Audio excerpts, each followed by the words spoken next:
Для чего люди занимаются спортом? Ну, наверное, для того, чтобы быть здоровым и хорошо себя чувствовать. Однако не все виды спорта одинаково полезны. Некоторые из них могут принести больше вреда, чем пользы. Так какая же физическая активность с точки зрения науки для нас самая полезная? Известно, что группа австралийских ученых провела очень солидное исследование, в котором приняло участие 80 тысяч человек. Это исследование проводилось в течение 14 лет. Люди, взявшие в нем участие, имели возраст от 38 лет и старше. На протяжении многих лет они занимались определенным видом спорта. Когда ученые подвели итоги, то выяснилось, что такие виды спорта, как футбол, бег и тяжелая атлетика, не повлияли на продолжительность жизни. Выходит, оздоровительный эффект высокоинтенсивных физических нагрузок весьма сомнителен.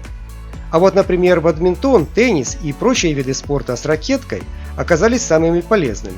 Именно в этой группе людей преждевременная смертность снизилась примерно на 47%, а количество инфарктов и инсультов сократилось на 56%. В то же время различные занятия аэробикой, а также плавание и аквааэробика снижали смертность на 28%, а количество сердечно-сосудистых заболеваний на 36-41%. То есть ученые пришли к выводу, что любой спорт с ракеткой приносит наибольшую пользу нашему здоровью. Второе место по полезности занимает любая аэробная нагрузка. Другими словами, физические упражнения низкой интенсивности, во время которых в организме сжигаются лишние углеводы. При этом пульс не должен превышать 140 ударов в минуту. К полезным видам спорта также был отнесен велоспорт, поскольку те, кто любит крутить педали, в среднем продлевают свою жизнь на 15%.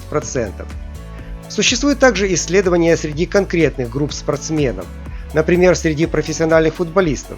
Так, после обследования почти 30 тысяч футболистов было доказано, что у них вероятность развития сердечно-сосудистых заболеваний снижается на 20%, а вероятность развития рака легких на 50%. Проводилось еще одно исследование, в котором ученые выясняли, какая именно кардионагрузка является самой полезной. В результате самой здоровой нагрузкой было признано плавание. Это объясняется тем, что когда мы плаваем, то находимся в горизонтальном положении, при этом нашей сердечно-сосудистой системе весьма комфортно, ведь так сердцу легче прокачивать кровь. Поэтому во время плавания сердце оздоравливается. Кроме того, при занятиях плаванием увеличивается объем легких и не возникает чрезмерной нагрузки на связки и суставы. А вот прыгать через скакалку на одном месте с точки зрения крепкого здоровья не всем рекомендуется. Исследования показали, что продолжительные прыжки со скакалкой, являющиеся высокой физнагрузкой, сильно утомляют сердце. В другом исследовании ученые изучали, насколько полезны силовые нагрузки и каково должно быть соотношение умеренных аэробных нагрузок и силовых. Выяснилось, что полезнее всего комбинировать те и другие нагрузки, особенно людям после 50 лет. Если у таких людей нет противопоказаний, то умеренные занятия силовыми упражнениями являются лучшей профилактикой остеопороза, то есть препятствуют возрастному вымыванию кальция из костей. Приведу результаты еще одного исследования, которое ответит на вопрос, что же больше всего способствует оздоровлению. Ученые пришли к выводу, что очень полезно примерно каждые 8 часов давать своему организму хоть какую-то физическую нагрузку.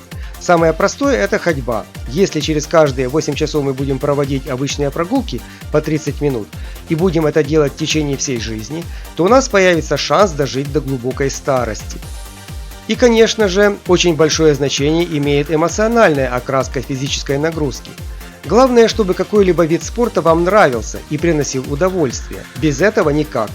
Иначе вы не сможете заниматься им длительное время. А если вам вообще не нравится никакая физическая активность, то уговорите себя хотя бы выполнять 15-минутную зарядку. Хотя бы раз в 2-3 дня. Куда обязательно включите упражнения на гибкость позвоночника и на тренировку мышц живота. Положительные последствия появятся непременно. Кстати, напишите в своих комментариях, каким из видов спорта лично вы занимаетесь и какие физические нагрузки считаете самыми полезными для себя.